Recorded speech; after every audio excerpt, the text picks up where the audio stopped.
So welcome to another video from theplayersaid.com. My name's Alexander. And I'm Grant. And welcome to our July monthly debrief, sponsored by Noble Knight Games.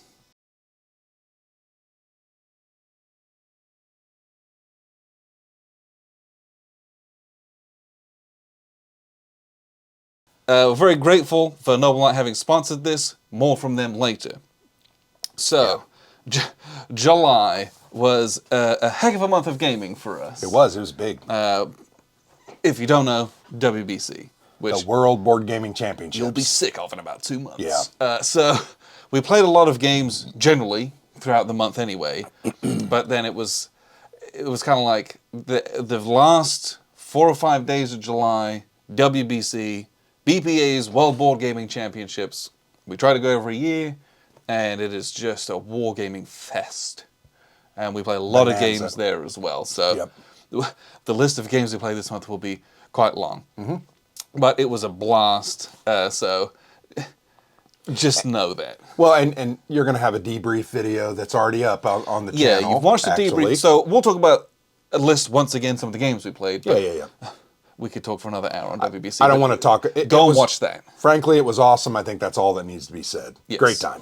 And you can look forward to 2 months worth of designer interviews and other content from there as well. Yeah. But yeah, it was great. Outside of WBC, it was the summer holidays. It was still kind of hectic doing a lot of family stuff as well. I went on vacation at the beginning of the month. Went to Washington, D.C. Yeah. So you know, I'm grateful for the game that we got in as well. Just because, summer's always a bit harder going away, just enjoying outside as well. Had we not had WBC, it would have been a less fruitful it would have been lean, month. Probably. But, WBC is just... That's great. Yeah, it really is. And next month, we have Gen Con to look forward to. Yes. Right, in August. So that's a different kind of a gaming con and a different type of fun and not so much work, a little more play. But it's the following weekend from WBC, so it's always like a lot. And we come out of that just like, oh. Yeah. But I'm still tired. I'm still trying to recover even from WBC, and that's been a week. But it was so good. It was. It was fantastic. And every year we say we're going back again, and I think every year we have the conversation is, do we need more days? And I think we decide that 4 full days is enough. It's enough, right? It's like I could do one more. I could do one more, but then the year after that, I could do one more. Well, and then you just kind of got to. Well, it turns into an entire week of vacation then, and we still have families that we want to tend to. I want to be married. I still want to have my wife. When I'm a bit older and my kids have moved out, maybe. Maybe. But that's... Well, then you bring the wife along and they go out and do something or go out and have fun. But I'm at least 10 years away from that. That's not... That's true. That ain't happening any time Well, for me. I am too. I've got a 10 and a 12-year-old. Exactly. So that's... But enough said. WBC awesome. WBC awesome. Yes. Good time. WBC awesome. Book tickets. Go. Yeah. Done. Please meet us there next year. Yes. So let's talk about the games that we did play in July. This is going to be a long video today. Yeah, as if our videos aren't long enough. There's just a lot to cover. We do a lot of wargaming. We do a lot of gaming. This is terrifying. Yeah, we you can't really see. You can see some, but it's just like a mountain of games around us. It's really sad because these are games we've played, games we're going to play, games we're going to talk about as part of the topic for this evening. Yeah. It's crazy. A very rich hobby that we're in. So the very first game that we played on July the 1st. The 1st. Fire and Stone, Siege of Vienna, 1683. So this is a game that is coming to pre-order? No, it is on pre-order. Okay. Has been on pre-order for about a month. Okay. From Capstone Games. Mm-hmm.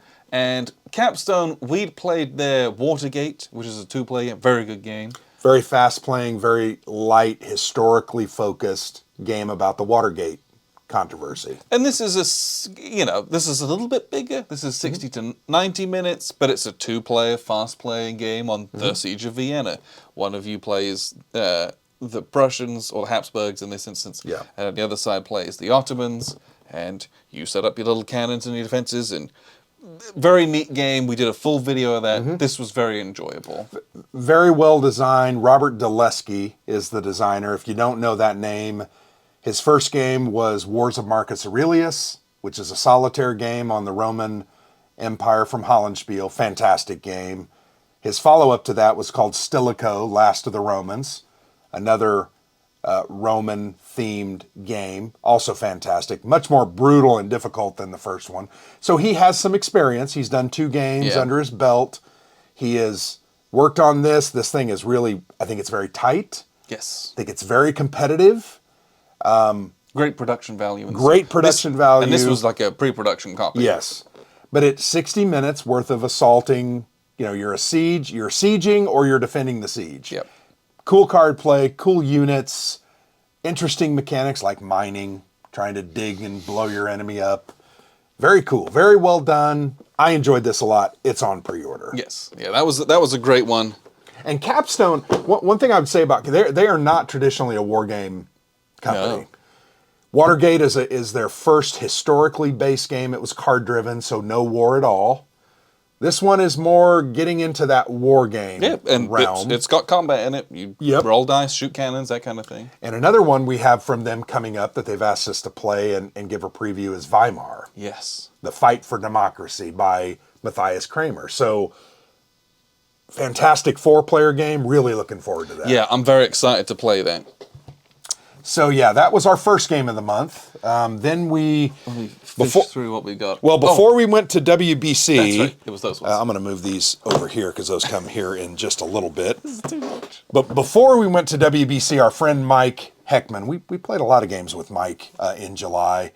He had business in town. He met at my house. We got together. We played a couple of war games. The first one we played was Sniper Elite. I'll talk about that here in a minute. But Plains Indian Wars from GMT Games. This is designed by John Paniski. This is a up to 4-player card. I don't want to say card driven, but kind of card assisted. I would say it's card driven, right? Yeah, it's just that different. Birth of America series from Academy. So it's a light, interesting dice chucking game of the settlers and the railroad trying to go west, and the plains, both the northern and the southern plains, Indian tribes, trying to prevent that. Yeah. Prevent it by winning a victory in their way. They're never going to stand in front of the cavalry and stop them. They're never going to stop the settlers or the wagon trains, but they've got to somehow carve themselves out a space something left in the West. Really cool game, light. I like it. I think it's interesting. Probably not going to be for everybody, but it is a light introductory game. It fits right in with those other games in the sense that the rules are almost identical. It's like 8 pages of rules. And so if you enjoy that style of game, you're going to love this. This is that with a bit more of a focused narrative to it, which is something I really enjoyed about that game. Yeah, yeah. And I wrote a piece on this. We have a video review coming up. Yeah. So there's lots of content coming here in the next few months on that. The other game we played that night, this is a very cool hidden movement game called Sniper Elite. This is designed by David Thompson. Who is that again? David Thompson? Yeah. Oh, has he designed any other games? I don't know. He designed a game like every other day, I think. This one is by Rebellion Unplugged. It is a, once again, hidden movement, sniper game, kind of World War II, Germans hunting. Did they mention the nationality of the sniper? Is it American? He's an American in this He's an American? one, yeah. Okay. Very cool. You move around a board. It's hidden movement, so you're tracking your movement on your own little board. And then it's all the other players, that up to 3 playing against are you. Trying to find you, right? They're moving up. They're trying to inspect things. And has a solo mode, but not play. Yeah. Very unique game. I really enjoyed this. We played it two times that night, kind of in back-to-back. Yep. And had a blast both times. Want to play the expansion because that's got more maps, different situations. Eagle's Nest, I think is what it's called. So I really enjoyed this. Plus the production value is really nice. Got great little miniatures. The maps are cool. I really enjoyed this game. Yeah, it was frankly fun. Like board game. Yeah, rather than like a hardcore war game. A war themed historical game. But I definitely liked it. Had a good time. So that was everything. So that was up until WBC. One other comment. No, I'll mention that later. But then we went to WBC, right? Yes, where we did a whole bunch of cool stuff. Once again, watch the content about that. So the first game that we played at WBC was Dead Reckoning. It was. Which is too big to bring. Yeah. Well, I didn't want to bring it because I brought my games in my car today and then came straight here after work. If you remember, those cards, if they get hot, it says they will curl up. Oh, that's good to know. I didn't know that. It's deck building, but you're crafting your cards. You're sliding little sleeves in your cards to make your guys better. And they're like clear plastic type material. If they get too hot, they'll curl, it said. Yeah, they don't want that. So I didn't bring it. I thought we would just talk about it and you can superimpose it right here. But yeah, we played that. We also played that earlier in the month as well. We did. We've played that several times this month. Yes, that's the game. We're going down a rabbit hole because that's it's the game so we're playing fun. at the moment. It's just a very unique game, but fun. We played that at WBC once again with Mike. I feel like we can't get rid of Mike. Yes. I just need to tell him, please leave us alone. But then the next day, we'd played Pericles. We played actually Blood and Treasure first. Oh, did we play 3 games that day? We did. That was awesome. We didn't have it with us, but we played Blood and Treasure Thursday. Yeah, Blood and Treasure. It was a prototype of Dan Bullock's, and we played it, and it was just so good. It's a Euro game. Yeah. You're playing as defense contractors, trying to go after lucrative contracts during the U.S.-Afghan war, right? Yep. And it's very fascinating. Got some really cool mechanics, a little bit of bidding, a little bit of outdoing people, a little bit of kicking people off certain spots. But you're trying to complete some contracts, but you don't really care. You've already been paid. Yeah, you're just trying to get the money up front. And it's called obligations because you're supposed to be completing those. And you're going to be inspected by a pool of dice. You're going to roll it, and you may have 1 or 2 inspectors that come up, and you're going to get penalized when you don't have workers, which is very fascinating. But yeah, if you want to risk putting no one on there, you can do that. And you roll blanks, you're like, sweet, you're good. I didn't have to do any work, and I still got paid. That happened to a couple of people during the game. But very fast. Sorry, I'm yawning. It's kind of late. Fascinating game, very well designed. Dan is just a very fascinating. He's a beautiful mind. I'm going to be honest. Thinks of game design a lot differently than others do, and consequently makes some unique games that we have enjoyed the heck out of. And there's like a reviewy debrief that we did after that's coming, and a regular designer interview with him as well, where he talks about that game also. So there's a lot of content coming about Blood and Treasure. So that was our first game, and then that afternoon we played Pericles. Let me go ahead and get Pericles. 4-player, and it was just it was glorious. Joy. It was everything that I had wanted it to be. Because if you don't know, we'd only played it 2 players up until that point. Yeah. And it was just chef's kiss 4-player. And it was just lived up to my expectations of what I knew it could be, and it was great. Well, it was just it's such a unique game. Yes. From, once again, a designer that knows how to design interesting games in that Great Statesman series. So it's along the lines of Churchill. So you're debating stuff in the assembly. You're taking those issues and then putting them into the theaters of war in the Peloponnesian War. It's just fascinating. And then executing the war. And then going back and trying to win the next things that you need to go out and execute the war. Yes. It's just a beautiful design that every time we play it, I just love it more and more and more. Yeah. It was so... I just loved. I can't speak highly enough of my experience of playing this with everyone. It was great. I'm not sure there's anything I don't like about it. I think the only thing I don't like about it is I'm not good at it. I don't know if I care about I don't either, but that's one of those games. I was looking for something that the joy of it is the playing of it. It's fascinating. You get crushed at it, who cares? You had a good time doing it. Such a unique and fun game. Really love it.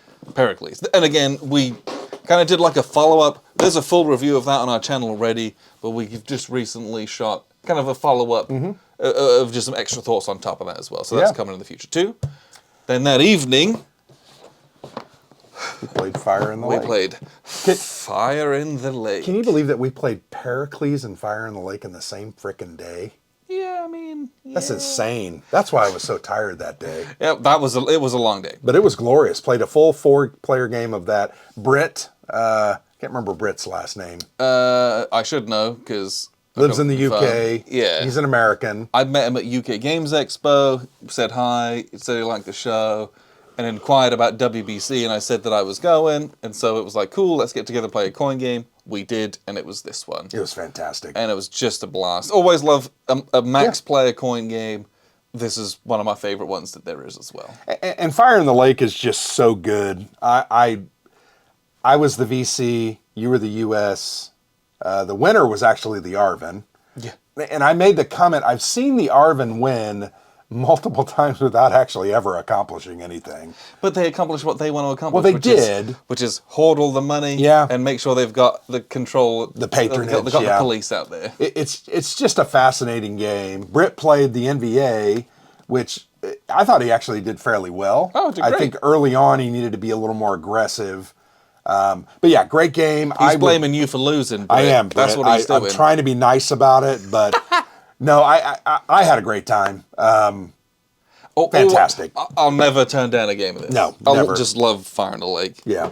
That was that, and then... So that day was over. That was Friday, I believe. I think that was... Because then... Friday. And then on Saturday, we did lots of interviews and stuff. Yep. And then we played a 4-player game of Angola from Multi-Man Publishing. We have missed a day. We played Nicea and The Thing. Angola was on Saturday. This was the last day that we played stuff. When did we do that? So this must have been Thursday. Maybe we did... Or Friday. I don't remember. It doesn't matter. Well, we'll talk about those here in a second. Yeah, go ahead, talk about Angola. That was our last game we played. Yeah. We started Saturday at like 2 and ended like 7:30 or 8. Yeah, big 4-player game. Never We'd played never it before. played this, but one of the players, Dan, had just a really cool... This was also, and we keep saying this, a unique game. I've not played anything that's quite like this, because this is a pure team game, 2-on-2, but you have asymmetric force compositions in your factions and your command structure, and executing all of that, and executing as well. You keep saying that. What other games have we played that are like that or similar to that?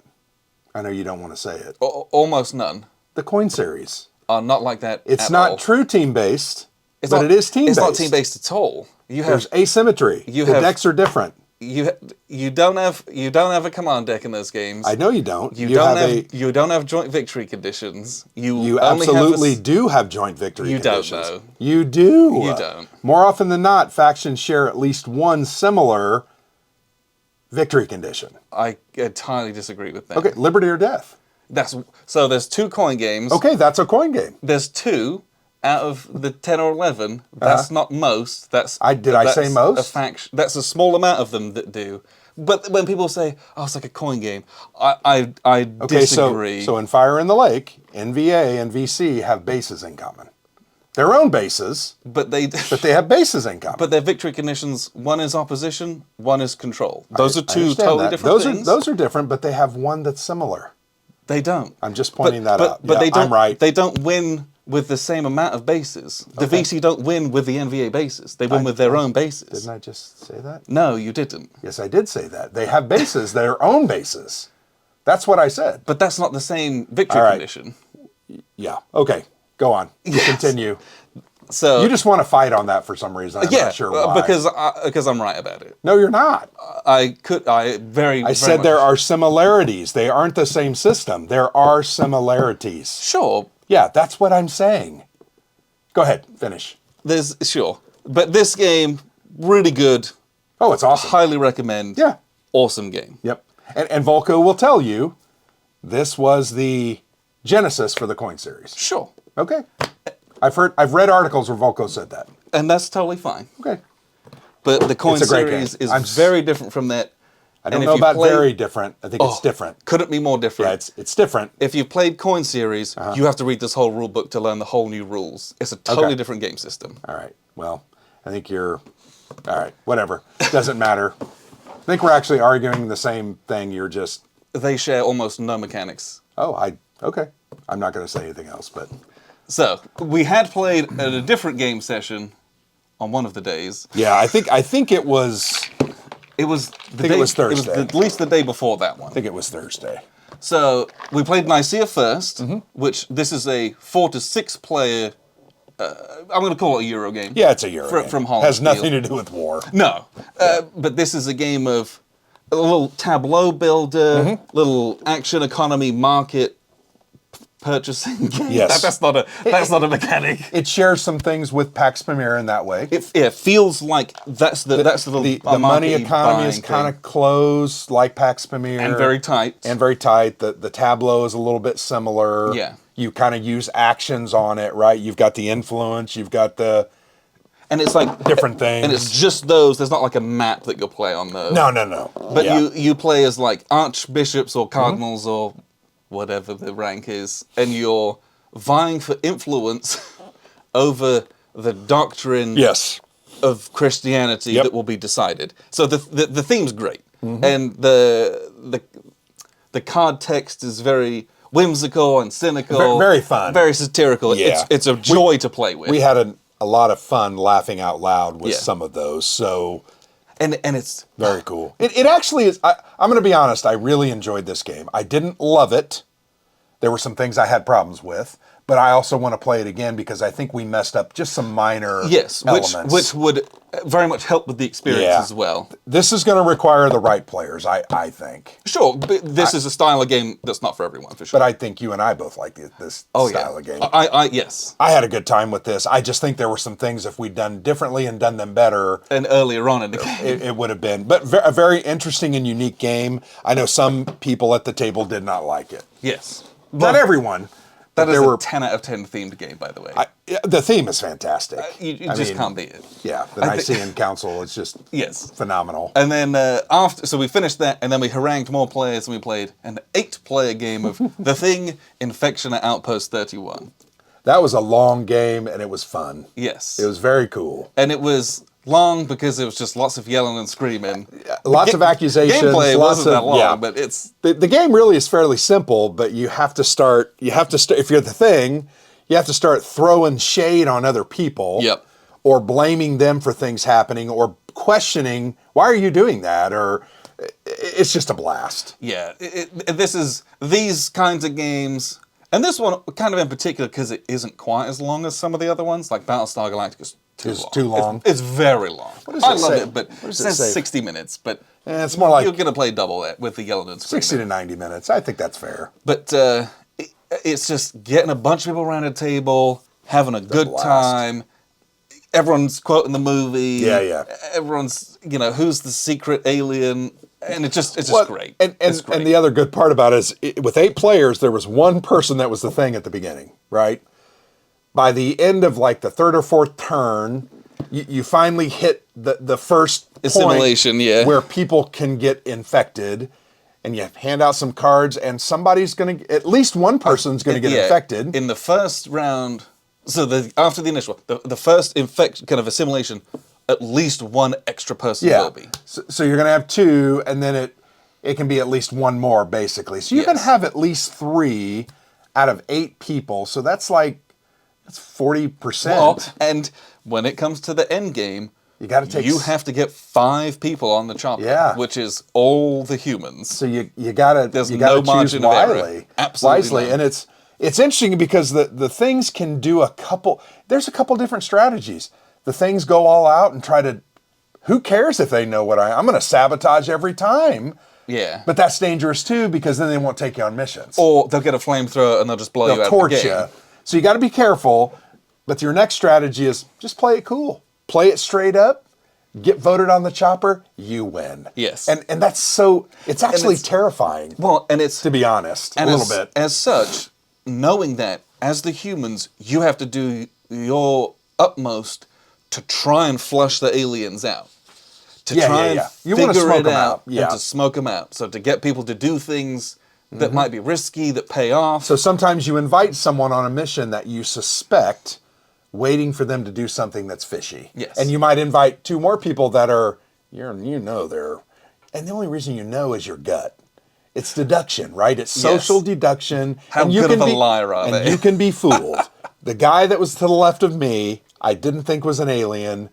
He was quiet the whole time. He was a bloody alien, and he got voted on the chopper. Yep. So the aliens, even though I got blood tested and found out... And I was singing his praises. I'm like, definitely bring him on. And Brett, who was the captain, brought him on. Yeah. And he was like, I'm the alien. And we all lost. Hilarious. So anyway, great time. Yes. We've played that with 4 players. No, 5 players. I think 5's minimum, right? We played mine with 4. Mine has some problems with the ultimate resolution of the game, and hopefully somebody comes up with because it's a new game. It came out like 2 months ago. I hope they come up with some mechanism that fixes that, because I like that game too. Yeah, me too. And I desperately want them to figure that bit out. Yeah, I'm not smart enough to figure it out. No. I leave that to the experts. But, yeah.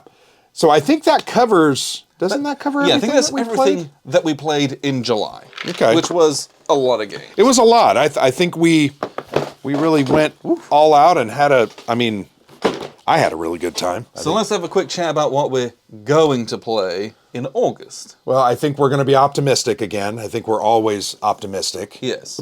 But we know that there's at least a couple things that we've got to play. So we have a prototype of a game called Sparta, which is Struggle for Greece is what the tagline or the. But it is a 2-player, card-driven game for the control of the Aegean and the basically the first Peloponnesian War. So one side's Sparta, one side's Athens. You're fighting each other. It's got a very cool combat system. There are battle cards. There's leaders with different advantages. You've got to try to influence areas to control them. There's a lot of diplomacy.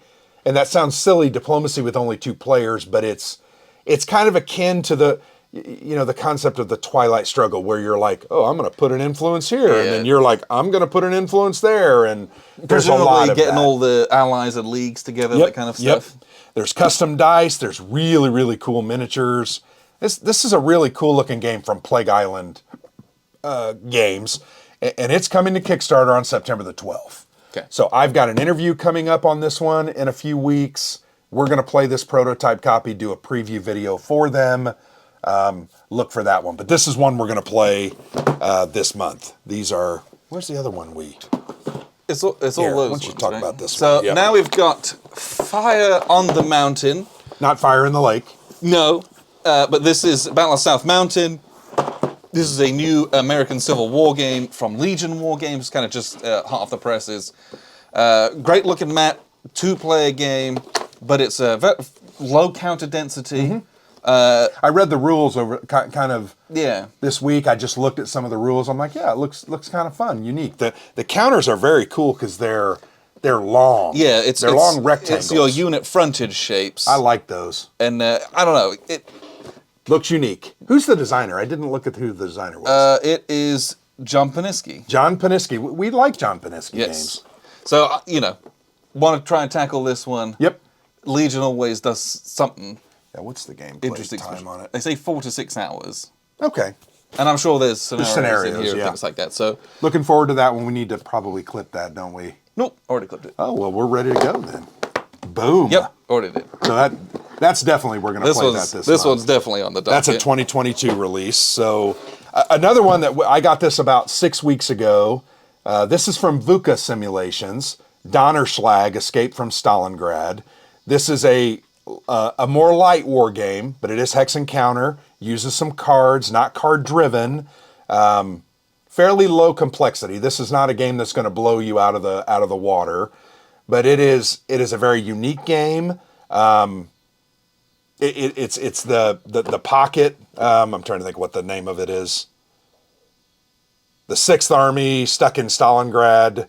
Is it them trying to break out? It's them trying to break out, and then the Soviets trying to crush them. Okay, because there was like the relieving force that went like 5 kilometers. I think that's part of it as well. It was like nothing. Yeah. They were just got completely annihilated at that point. But this is a very cool looking game. I think the art is fantastic. The counters are really cool. Cool looking map as well. Yeah. It's a kind of a white and blue. Well, it's white because it's winter, right? I mean, it's covered with snow. But I'm really looking forward to this, and we'll try to get this one played. The good thing about this, don't need to clip any counters. Pre-rounded, They're all pre-rounded. So really nice. I think the final game that we've talked about playing, and we've talked about playing this one for a couple of months, Barbarians at the Gates. Yes. From Chris Van Burden, which is the same designer as Sparta. So this is from Compass. This came off a Kickstarter. I've wanted it. I did an interview with Chris several years ago. It's the fall of the Roman Empire during 337 to 476 AD. Just very cool. Barbarians attacking, barbarians attacking, barbarians attacking. Yes. The Romans trying to fight them off. It uses a card-driven system that's very cool. Very nice looking game as well. So very excited about this one. Pre-rounded counters. Don't have to clip them. Yes, and that seems to be a theme of Compass at the moment, which I appreciate very much. Well, I like clipping counters, but I don't like it that much, if that makes any sense. If I don't have to do it, I don't want to do it. Exactly. Yeah.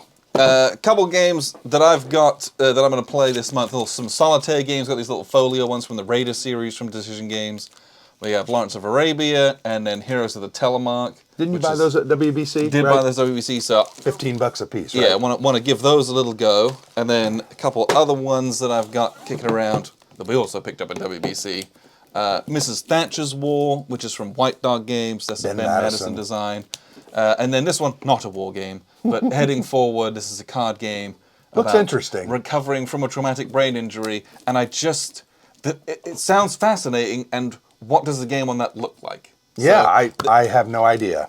I'm very curious as to very much outside of our normal wheelhouse, but I can't help but be fascinated by that. I've got a couple solos that I'll probably play. The Night, which is a take on the Night of the Living Dead, 1968 Romero zombie movie. This one looks very cool from White Dog Games. Probably going to play that. And then Vultures Lead the Way from Herman Lettman from White Dog Games. It's a sci-fi solitaire style game. So looking forward to that. I'll try to crack those out this month. Yes. So if I get some opportunities. Okay. Lots going on. Played a lot of games. There's a lot going on. Got a lot of games in the pipeline as well. I'm going to put these down. Sorry. Continue. No, it's a lot. So speaking of pipeline, Kickstarter. Yeah. Which I feel like there's not a ton on there currently. No, not a lot going on. I feel like there was a lot just barely, and there's a lot coming up in the next few months that we've heard about. But currently, there's the World at War 85 Blood and Fury, which is, I believe, on GameFound. It's GameFound, from Lock and Load Publishing. They had a big, all of that out at WBC, which was awesome. So that's, if you played World at War 85, I've got Storming the Gap up here. It adds the British Army on the Rhine, so you've got Challengers, Chieftains, Harriers, Tornadoes, all that kind of stuff. And it's just a kind of a different focus using the same system. You're trying to cross the Weser River, right? Or Weser, right? Wouldn't they call it? So that's the goal. So getting across that so it's kind of like, what is that, North Central? I think it's Germany? Yeah. Something like that. I don't know exactly. But it's a big game. We saw it at WBC. It was tons of counters and World War III 85. Someone was asking, what does it add? Well, it adds the British. There you go. That's the biggest thing you're getting. They changed some other mechanics. I did an interview on the blog if you want to read about it. We'll give a good insight. Oh, so another game on Kickstarter, Halls of Hegra. Yes. From Tompet Games. Yep. That is a solitaire game about the defense of the fortress at Hegra, which is in Norway, World War II, fighting off so that was like, siege. What, 1938, 39? It was 1940. 40? Okay. 41, okay. I think. Got it. But that is another game that I had played in July. Yeah. Because I played that and did a preview for that as well. So that was another game that I played. I don't have it because we had to send it on to a different reviewer. Yeah. But I had played that in July. That's on Kickstarter right now as well. I watched your video, your preview. The thing that I thought was very interesting is it's kind of an action economy game, right? You're trying to you're trying to do all these little things. You just don't have enough. You like don't all have those enough games, actions, right? I want to fight this and I want to fight this, but I liked how you had to. Dig the snow out, or you could dig the snow out to find new stuff. And you kind of needed to get the stuff, but you'd uncover different parts of the map. That part of it was so cool, because you don't... Well, it was an exploration style, kind of fun, gamey. Yes, and very enjoyable. It's like, ooh, I've got this cool thing that I can do now that I didn't have before. That's always fun. Really interesting looking game. I enjoyed your preview, so I didn't get a chance to play it. We've played Tompet Games before. I think they do a good job of making interesting and playable games. The other game that we already talked about that we played, it's not on Kickstarter, but Fire and Stone. It's a pre-order up on Capstone Games. I don't know if they've stated when they're going to release it, but my guess is in the next couple of months. Yeah, sooner rather than later, I think. But it's a really nice produced game. And frankly, we played it while it's very hard as the Ottomans, it's a very cool game. I think it's beatable for both sides. It's doable. It's just going to take some learning and strategy and a little bit of luck, as those games typically take. So that's all we knew on Kickstarter that I'm aware of. Yeah, I'm sure there's more, but, you know, there's only so much that I can have written down on a piece of paper. Right. So that was Kickstarter Roundup. So, a quick word from our sponsor, Noble Knight Games, who are very appreciative of supporting us and supporting us as a channel and supporting content creators out there in kind of the wargaming space. Noble Knight, if you don't know, they are a retailer as well as a purchaser of war games. They do all other kinds of games as well, but you can go on there and get out of production war games, you can get old rare war games, new releases, and you can get them all at a pretty decent discount. Especially if you can get new games at a really good price. You can get out of production games that you just can't find anywhere else. They've often got those. They're just a great resource. I've bought a number of games from them over the years, and a number of other things as well. I've talked about different miniatures that I got from them in the past. They've got miniatures, they've got dice, they've got, I mean, a little bit of everything. Role-playing games. Yes. I don't think there's anything they don't There's nothing they wouldn't dabble in, at least. Yeah. And they have the best commercials on YouTube. I laugh at their commercials every time I see them. So check them out. We're very grateful for them as a sponsor. Noble Knight Games. Just thank you very much for that. And I would say most of the games we talked about this evening already, or the games that we're going to talk about, you can generally get copies from them. Yes. Even if they're out of print. And if not, you can set up notifications for when they get them in stock. Yeah, you can kind of, sign up. The other thing I like about their website, because I've looked a lot, is that they tell you, like, oh, this is a brand new unopened game. This is a near mint game, or I mean, just like the ones we talked about earlier in their Gen Con debrief, Games Plus, they'll tell you what the box is. Yeah, like I was looking on Noble Knight, and it was like they had 1776, and they have 4 of them, and they're all in different states and at different prices, and they tell you that up front what you're getting, so you can pay really cheap because you don't care what it looks like, or you can pay the nicest one for the nicest version. Yeah. So that's. I just think that's kind of cool. It is a nice feature. It's very transparent. Sometimes you go on Board Game Geek and people are hiding that fact, and then you realize, oh, this is what happened. Yeah, they care about their reputation. They're not trying to screw you. Right. So on to the main topic of this month's debrief. I think this is an interesting topic. I will be right back. I didn't die. Okay. The topic was submitted by one of our patrons, Manuel. And if you want to be able to submit topics, if you join our Patreon account at the $5 level, once a month I make a post, and you can suggest topics there, and we pick one of those to talk about. I think we've almost always picked topics from that. We have strayed a few times. Like once, maybe twice. I think that's kind of cool that we give people the opportunity to have some input into what we're talking about. And again, we appreciate all of our patrons' support. They're the best. Well, the microphones, I want to point out the microphones. We bought these brand new they're lavalier, right? Isn't that what they call them? Pen mics, or you clip them on this, you clip them on that. They work really well. I hope you can hear the difference in our audio. I don't think our audio was bad by any means. I just think it's much, much clearer with these. Yeah, and it's a big step up when we're out and about. Well, when we were at WBC, a huge difference. We had these on several times, and it made a big, big difference. The batteries run out a little quicker, but not bad. I think they actually work pretty well. Yeah, they do really well. And they're rechargeable. So yeah. So that our patrons help us to help you buy those things, and that's good. Yeah, we very much appreciate everyone's support for this channel. Thank you. And even just coming up and saying hi, just watching our videos. It warms the cockles of my heart. It does, and I hope it helps us to kind of spread the war game hobby far and wide as well. And I think that ultimately that is our goal. Yeah. I love doing these. Yep. And I want to help other people do it too. I think all we're trying to do is share our gaming experience with others, hoping that they explore and find a new game or find a new system or a new publisher. We're talking about publishers tonight. Well, I'm sorry, I just spoiled it. Oh, no. But I know, But I think that's cool. I think it's cool because we've played a lot of games. I mean, we play a lot of games, and if you watch our YouTube channel, we got content like every other day. Yeah. Either an unboxing or a video interview or a review I mean, it's almost insane. I don't know how we do it because we both work full time, have families. Yeah. And other hobbies. I do like sports and other things, but anyway, thank you. That's all I wanted to say. I'll shut up. So, the topic of this month's debrief, again, suggested by Manuel, and then there was some additional comments by a gentleman called Matt, which I appreciated. And they were asking about European publishers and games that are like from European designers that's in Europe because shipping's an absolute nightmare, right? Basically. And even outside of shipping, just procurement can be difficult because not every distributor has all the games that you might want.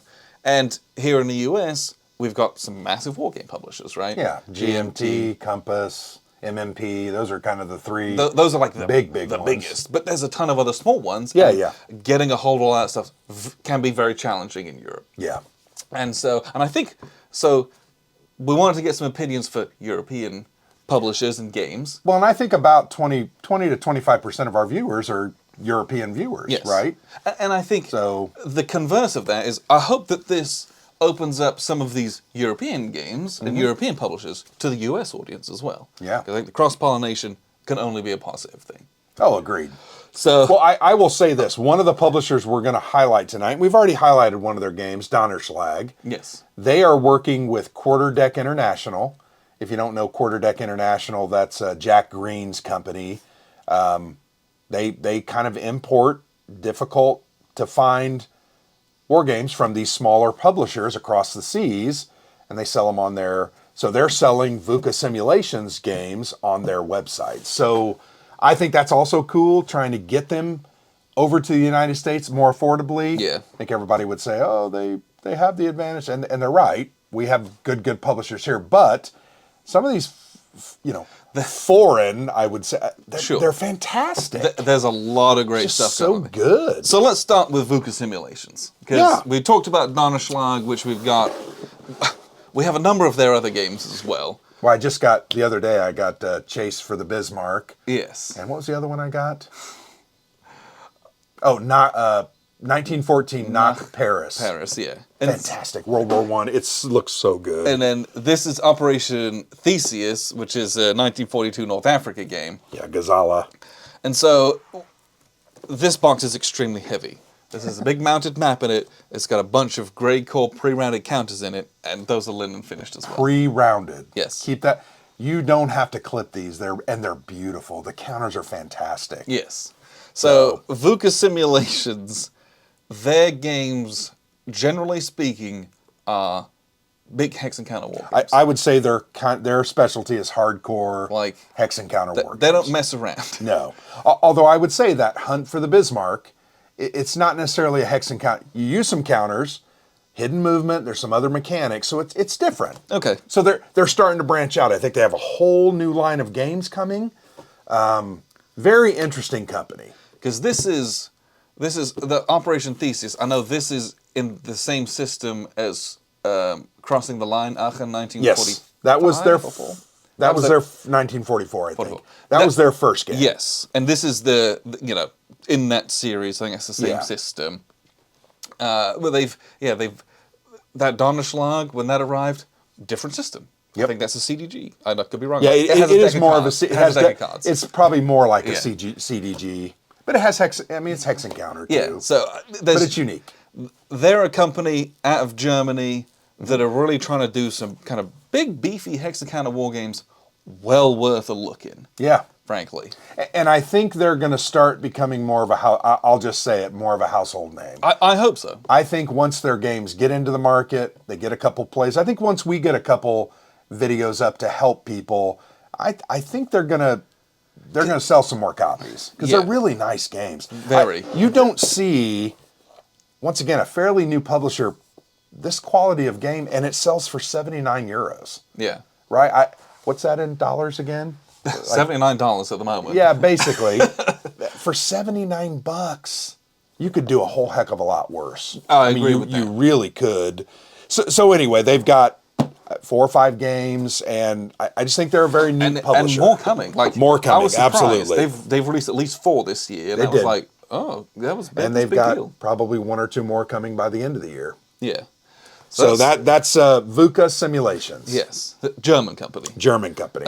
Another German company is A new company as well. yes, Assault Games, with the largest box in wargaming. Don't get behind the box; they won't be able to hear you. Now we've got the new lavalier mics. Well, from that's our true. P-Kids. They can hear us. Thank you yeah. very much. They can hear us. Well, now you can be protected from shrapnel and explosions. This so- will protect you in a firefight. Yes. So this game is chock full of cardboard and paper. This is a tactical system. Really great. Did a big full-blown review of it. So Assault Games, this is, I believe, at the moment, their only game/system. Yeah. They've already announced the big expansion for it, and I think they're going to work on more of this. So this is a new company that sprang up, I believe, this year. It was last year. Last year. Well, they've been working on the game for almost 2 years, so it Yes. was like 2020. But this was, They came in there. this was 2021 was their first published game. this is their release. Yep. And so this company at the moment is this and this system. That's what they've got. They're working on, I believe it's an artillery and air Yes. expansion. That you'll just be able to bolt onto this. Yep. And then we've talked about this. This game's infinitely expandable into all different other theaters and armies and all that kind of And it's stuff. also very good. Yes. It's a very solid, I think we made the comment, it's a mature design and production from a new company, which is fairly uncommon. Yes. And, you know, there's more game in this box than in you could ever. many other war games that we've played. You almost could just have that game and play it over and over and over again, and you're never going to hit the bottom of it. So yeah, who knows what they'll do in the future? But at the moment, it's that they're doing their Red Horizon 41, their assault tactical system, and just doing more and more of that. That's Assault Games. Let's change tack into some French companies. Sure. Did we cover all the German companies that we wanted to? Probably. Yeah, we'll do French ones next, right? So you'll notice this has the wrapping on it. Yes. I'm a little embarrassed by that because this is supposedly one of those really, really good Yes. systems and games. Volko Runke talks very highly of this, and you know, we talked about Angola. And this is It's also good, a game I'm that sure. is gorgeous. It Yeah. photographs really well. You see it on social media all the time, and you're like, ooh, that looks fun to play with. But it's Fellowship of Simulations. We actually bought this game secondhand, right? Yes. Well, not secondhand. It was but it was someone was liquidating their collection. Right. We were able to get a copy of it that way. I think we bought it during our World War I Guns of August event last year, and ultimately we had played 12 or 13 games, and I just didn't want to play anymore. We were done with that. So 2-player. But I do want to play it. Area move style game from about the Battle of Verdun. Yeah. So I desperately want to play this now. Steel Inferno. Yep. Fellowship of Simulations have done another game. Yeah, well, we have a prototype copy. They had a Kickstarter maybe a month ago. It is called Wars of Religion. It's a 3-player, card-driven game on the French Wars of Religion. Which I'm very excited to try. Yeah. But so with this company, they got a lot of different types of games. Well, I think they still may be experimenting somewhat what their sweet spot is, but and I don't know what else they've got on their website, but those are both French games, and those are the 2 that I know about. I hope that they got a good French focus, because who doesn't want more games set in France? Sure. But yeah, not played this one yet. Well, we will someday. It'll get there eventually. So another French publisher, and we really like this French publisher, Shakeos. We played first. The first game we played from them was actually a prototype copy of Saladin. Yes. Which was a game that came out on Kickstarter early last year. Yes. And I think that's just fulfilling now. Yeah, it's starting to fulfill. It's a formations-based game that uses some cool dice, and it's an introductory war game, more like W1815. Yeah, little 15-20-minute battles. Yeah. Set in the Crusades. But it's very great. cool. Yes. It's very interesting. So that was the first game we played from them. Then we played 1807, Napoleon 1807. Yeah. We have 1806. We have not played that yet. This is their newest game called Napoleon 1815 Waterloo. So this is in their Conqueror series. It's a block war game with a lot of unique mechanics. We really enjoyed this. So I'm looking forward to playing this one because we had a good experience with 1807 was great. This I have a lot of expectations about this. The best thing about this series is there's a lot of hidden information. Yes. Your exhaustion level, I'm trying to remember if it was called morale or exhaustion. Or cohesion.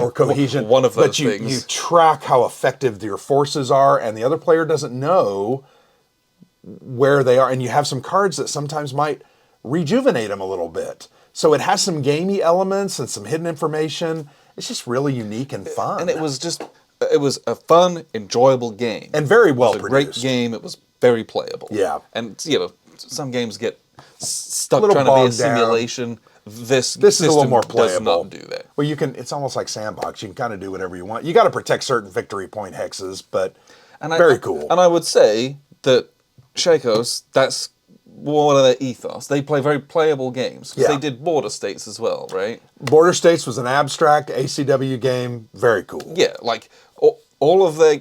I've never struggled Not with a war their game, games, right? But it's cool. But all their games were just like, let's play a game. Yeah. And that's what they were. It was great. And I think their production values are really off the charts. Yes, these they games do a good are job. beautiful. So you're going to get your money's worth. Fred Serval, I know, really is high on Shakeos. Yes. So I'm glad we found them and have played a couple of their games thus far. We do have one other French publisher. Well, we got one and a half. Yeah. So, Nuts Publishing. If you don't know Nuts Publishing, we've played a number of Nuts Publishing games. We have. It's kind of interesting because a couple of the ones we've played were preview copies and they've never come out. Saigon 75. I don't know what happened to that game. Well, I don't know if it got redone and reworked. That was like 3 years ago. Yeah, because they were... So I met Florent, who owns Nuts Publishing at Yokohama Games Expo, and he was talking about a Saigon game.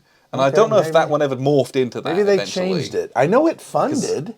Yeah, maybe it did get released and they don't know. I don't know. But yeah, I also don't remember seeing the fruition of that one. But this is one. Yeah, this War Without an Enemy. This War Without an Enemy, wonderful game. Pretty big, pretty intense block war game as far as block war games go. On the English Civil Wars, right? Gorgeous game, and that's also a hallmark of Nuts Publishing as well. They try really hard to make the games look very nice. Yeah. And he's definitely going hard on that. The map on this one it's pretty ridiculous. Because we played a prototype of this. Yeah, it's on the and wall I had to over there. print off the map, and so it's up on my wall. Yeah. And then this is the final production copy. Scott, what's the gentleman's name? Scott Moore. Moore. There you go. I thought this game was very well done. And the sticker artwork on the blocks, gorgeous. It's great. A lot. I liked the this. battle mechanic in this one. It was very cool. Yes. Yeah, very cool game, but Nuts, we've played 300, which is a kind of a remake of a Japanese game, I believe. Yeah, so right? they have a deal with that designer, who I don't remember what his name is. I can't remember his name either. And they're working on... They translate as many of his games as they can. Okay. Because he churns them out. Got it. So he's like a David Thompson. Yes. Oh, okay. Absolutely. Is it Tatsuyama or something like that? I'm sure it is. But so, I know they've got Port Arthur that they just announced. Which looks fantastic. Artwork. Right. They hired... so that's like 1940, right? No. It's like pre-World War I, and it's the Russians and the Japanese. I'm a total moron. But it's a beautiful game. Gorgeous. They hired like an independent artist. Looks great. Who to do it, and it's very unique in its style as well. But that's one of his games. And then they were like, and look, here's a Norway 1940 game from him as well. And look, here's another one. He just like has mills out these games, and they all have different systems in them. Well, and they're a part of the series is called Combat Rations. Yeah. So the 300 was number 1, Port Arthur's number 2, and then it sounds like they've got a couple. Yeah, there's a bunch more coming in the way, but yeah, he's knocking those out, and they've are doing as many of those as they can as well. We also have Fitna, which is kind of the global war on terror in the Middle East. We took that to WBC. We never got around to playing it. It plays up to 6 players. I'd really like to try it. It's a hex encounter, card driven. I think it's point-to-point movement, though, not hex encounter. But yeah, they do a lot of cool games. A lot of cool stuff on the horizon as well. Yeah. But yeah, some very interesting stuff coming. But again, their games are also top notch, and they have a magazine as well. No, I may have made that up. I don't know.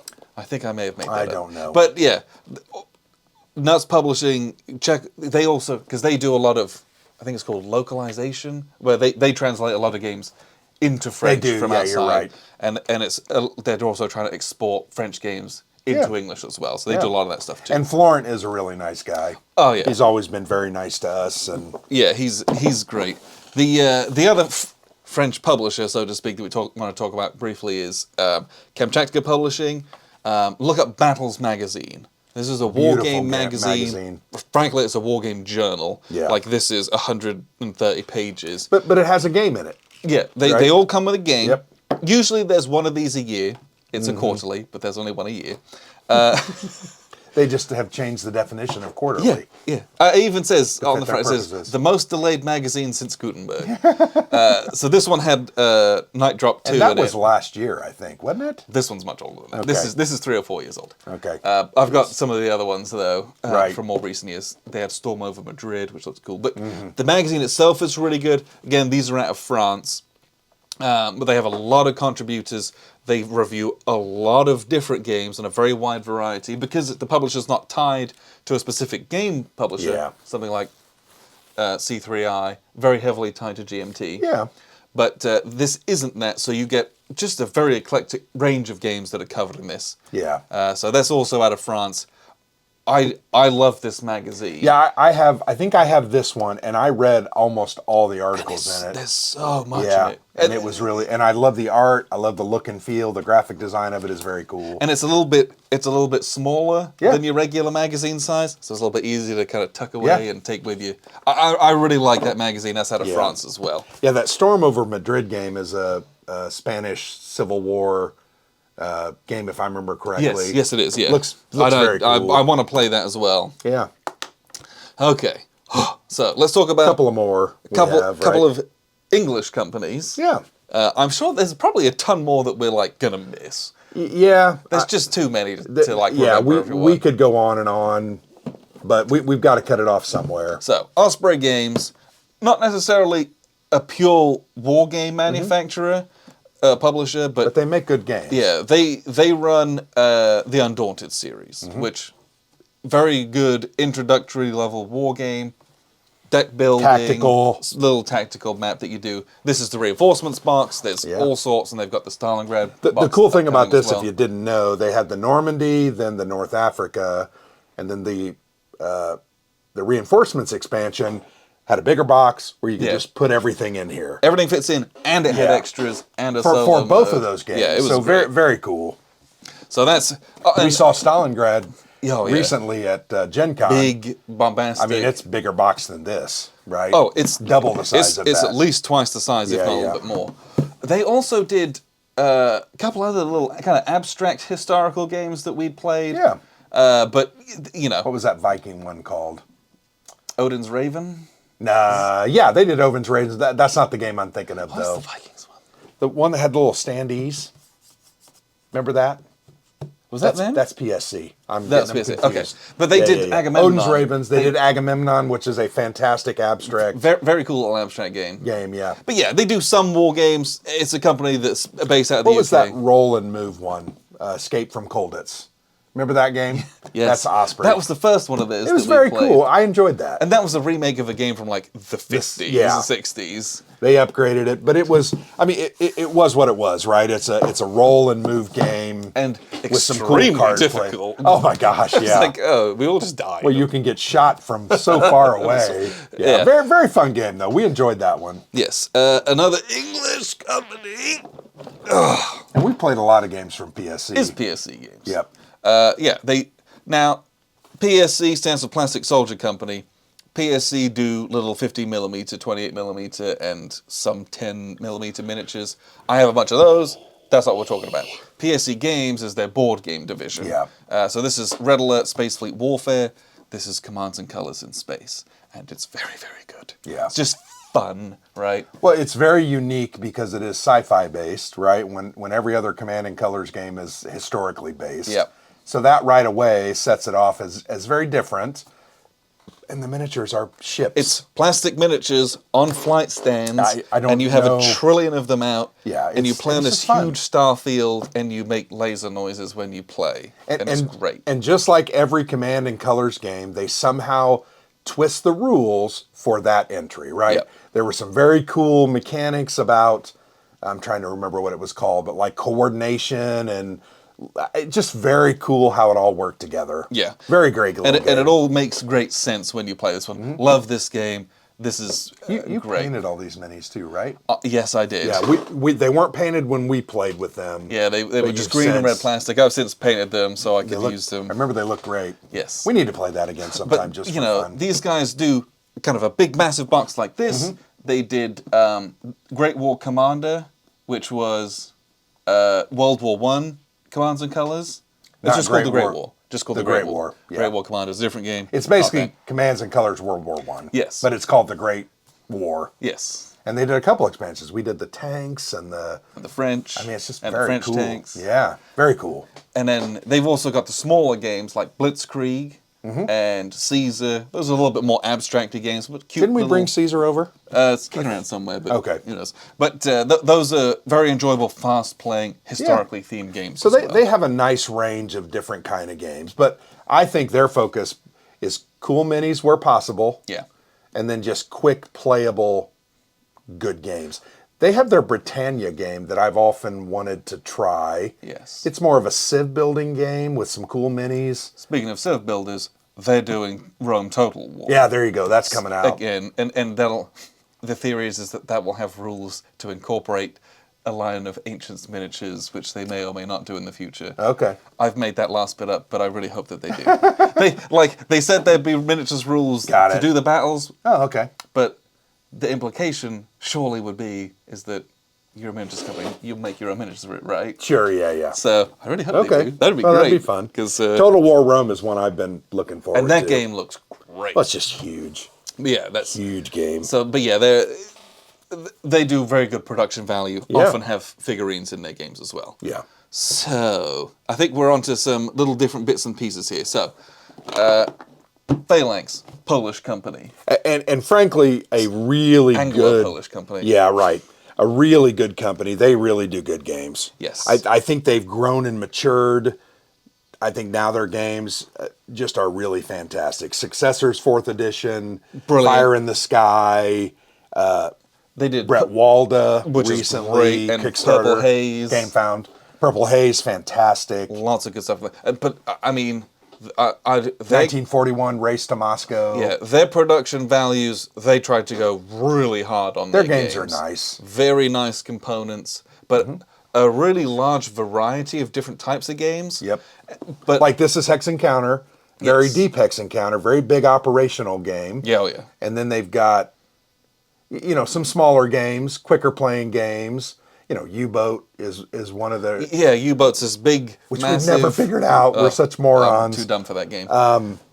Then they got light kind of Euro-style games in 1941 Race to Moscow, 1944 Race to the Rhine. yeah. They just have a nice variety. Yeah, and they also do a lot of, this is a second edition of Fire in the Sky, right? They did Hannibal and Hamilcar.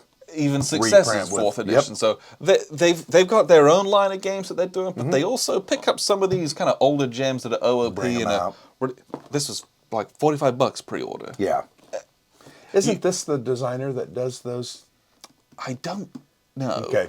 I'm not willing to say one way or the All right, other. I won't say that either. So. But yeah, Yeah, that was a fun game too. We played that, enjoyed. I sucked at it, and some of it was really hard, but it was very, the game very was cool. very intense. Very But- cool. But yeah, Phalanx is always great, and if you can get in early on the pre-orders and stuff, you can get some great prices for Yeah, their games they too. have really good prices actually. Yes. So the next one we talk about is Tompet Games. Tompet Games is out of Norway. Norway.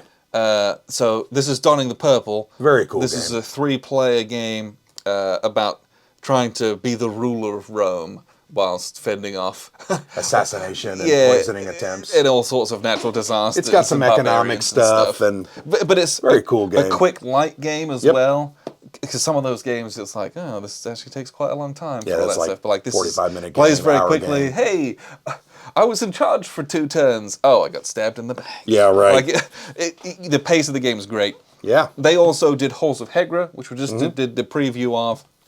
So they don't have a ton of games in the repertoire, but... Is that their only 2 games now? I think they have one other one as well, but I don't remember what it's And Donning the Purple had an expansion. Yes, it did. I don't remember what it was called, but yeah. we have it, I think, right? I think I have a prototype copy of it. Okay. But, so, again, this is a fairly small publisher out of Norway, but a couple of really good titles. And worth checking out and looking into as well. And incredible artwork. Yeah, this is very cool. A very small box. A lot of game in this box. I enjoyed and a that game too. a lot. Then we maybe we should. I think this is another Polish company called Strategimata. Strategimata. Yes. Isn't that what it is? Yeah, sure. Something like that. Poland, yes. Yes. So this is How the West Was Saved, the Russo-Polish War of 1920. It's a hex and counter war game, little thin box. So this is from Stephen Pohl. And I've not played this one. They sent this to us, we did an unboxing of this. Just haven't got to it yet. Yeah. But this is a smaller company. They do lots of little hex and counter games like this, where it's a little package, but there's like, this is a beefy war game in here. Yeah, there's a lot of counters in there. So I don't have much more to say on that. I like the art on that. Very cool. Very, very Unique enigmatic style. artwork on there. But yeah, that's Strategimata out of Poland as well. And then... we need to play this one soon. Uh-oh. Has a lot of cool minis in it. Little ships, right? So this is Trafalgar 1805. And I believe that this is Ships of the Line. This is a company called Trafalgar Edizione, or Spain. Got it. Have we played any Spanish games, war games from Spanish companies? Yes, we have. We have played. We have several of them. We have not played them yet. Now that I'm thinking about it, that's so. This is a game about the battle. We need to rectify that. I agree. Battle of Trafalgar. This is like 9 boards that you put out into this big map, and I will just crack this open. There's little British ships, and there's little French ships, and there's little Spanish ships. And they've got masts. There's a bag of masts and sails that you stick them into. There's little holes that you put them in so you can dismast your ships, and you line them up and you fight the Battle of Trafalgar. That's the game, and it looks awesome. We need to play that because we've talked about it for a long time. This has been on a shelf for a few years now. I just read a book about the Battle of Trafalgar, so I'm very pumped and I want to do this. But they have a number of other games as well, including a Norway game, a bunch of games on this company's website, so check them. Wasn't this one of the most important naval battles in European history? Yeah. Okay. That's pretty much what is said, yes. Okay. But I'm not a European, so... Yeah. I mean, we would, but I think other people would disagree. They'd be wrong, but they disagree. But yeah, I desperately want to play this. But Trafalgar Editions, their website has a bunch of other different games it's worth looking at. But come on, little plastic games of Trafalgar. Who doesn't want to play that? Right. One other publisher that I can think of that I don't have a copy of their game with me, I have them at home, Draco Ideas, a Spanish publisher. We've got a couple of their games. In fact, I backed Nexum Galaxy. Yes. From them. It's a space 4X, little game. But we have like a Normandy game from them. Oh, Normandy Beginning of the End, that tactical game. I've clipped that. We just need to play it. Yep. So, also another very cool publisher. Then there's also Dissimula Edizione out of Italy. And we have played Solano to Rome. Yep, and loved that game. That is a excellent World War II really good game. And we also just recently got their newest American Civil War game called Give Us Victories. We've unboxed it. Sergio Schiavi is an excellent designer. We need to give that one a play this year. That's one that I want to play. It has like 4 different games in it. It's insane. And I think the last one that I can think of off the top of my head is Vento Nuovo Games. Yes, out of Italy. And they did... So they... Most recently, Black Swan. Yes. Orange Swan is the game that came out this year. Pacific Theater of World War II, European Theater of World War II. And did they do those Stalingrad, Moscow games, Yes, Leningrad ones? They did. The Leningrad, I'm trying to think. Roads. It was one of those roads, Moscow, one of them Stalingrad. Yeah, something like that. And then I had the solo game, the Stalingrad game. So I played that, did a video review of it. Very cool little game. Hard as hell to win.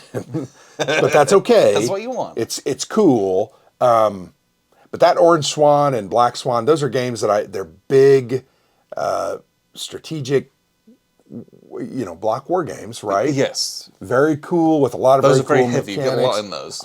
I've started to sticker Orange Swan, and I'd like to play that by the end of the year. So Vento Nuovo is another. They've done 5 or 6 big games. Yeah. Who did Radetzky's March? That was Sergio Schiavi with Dissimula Edizione. Okay, that was them. Okay. Yep. So there's others, I'm sure, and I'm sorry. There's a million. But I think we covered a good Yeah. 15 here. And there's more. I know there's more out there. Oh, I do. I totally know there's more. And there's more popping up every day as well. Hexasim is also right. Where are they out of? I thought they were French, but They could be. So maybe I'm totally they do wrong. Great War Commander. Yes, and we have a copy of that. We just Yes. also got it during our Guns of August event, and we're burnt out. And I've seen a couple other of their games. But that's Combat like, Commander World War I. Yeah. Basically. I generally know what I'm going to get. Which out is of that something game. I want to play very, very badly. There's others that we could think about, but I think those are the major ones. Yes. And each of those publishers are unique, interesting, and bring something to the table. I think their games are cool, and there's other ones that I could think of, but we could go on and on this evening. So it was deciding what to put in. We could have pulled off almost all the games off the shelf. oh yeah, we have a ton of these games. So, but I very much appreciate the European companies that are trying to kind of break the Atlantic and get their games over here, because you get topics that you've never done games before, or a different take on those topics at least, and I hope it's vice versa as well. I hope that some of the games that we've got over here that are amazing are really making it large over there as well, and that we can kind of help spread wargaming and just get just more and different things out of it as well. Well, one of the unique things about publishers is they all have a different lean, right? Yep. They all have a different system. They have a different view of things. They're maybe focused on battles that were famous in their countries. So we'll get a lot of those, right? That we don't necessarily know a lot about. I'm totally okay with that, right? Yes. I want to learn more about history in general. Or even it's a French company doing a World War I game. They're going to have a slightly different take on that than we might have from an English company or an American company or a German company. Yep. Even little subtleties like that can really just change maybe your perspective or just give you a different cool game that you weren't expecting. So I've enjoyed a lot of the games that we've played from abroad. Yeah. And I hope that and there's still many that we need to play. Oh yeah, there's a million games. Yeah. So I hope that was interesting. I hope that maybe inspires you to go and look on some of their websites and kind of fish out things. I hope that more distributors are helping to kind of push some of this stuff across the ocean so that we can see more of that in the mainstream over here as well. But I appreciate these companies for sending us some of these one-offs or for pointing us in the right direction of where to get them from. And almost all of these games, I think, have unboxings on our. There may be a couple that don't, but most of them do. But I always try to make sure that we always try to make sure we do unboxings at least, because we do get a lot of games. It's hard to play them all. Oh yeah. So I think we do a good job of at least trying to share them with you in that way. At least. So at least you get a little spotlight of, hey, here's this game. This is what it looks like. It's from this company. If that sparks any interest, go and have a look at it. Yeah. I would love to play them all, but we just don't have that kind of time, frankly. No, and that's unfortunate, but... We get 45 games played a year, and I'm shocked that we get that many. Yeah, and there's only 52 weeks a year. That means we're playing a new game almost every week. Yeah, and there are times that it feels that way. Yeah. That was a look at some of the European games out there and some of the companies who are making those. Yeah. Hopefully that was helpful for everyone.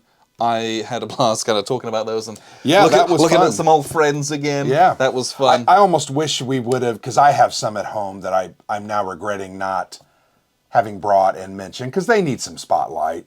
Maybe we'll do another one in the future, but this is a good smattering. Yes. Definitely. And I hope we covered some different countries as well, which is nice. So appreciate you very much for tuning in. I've been Alexander from thePlayers8.com. And I'm Grant.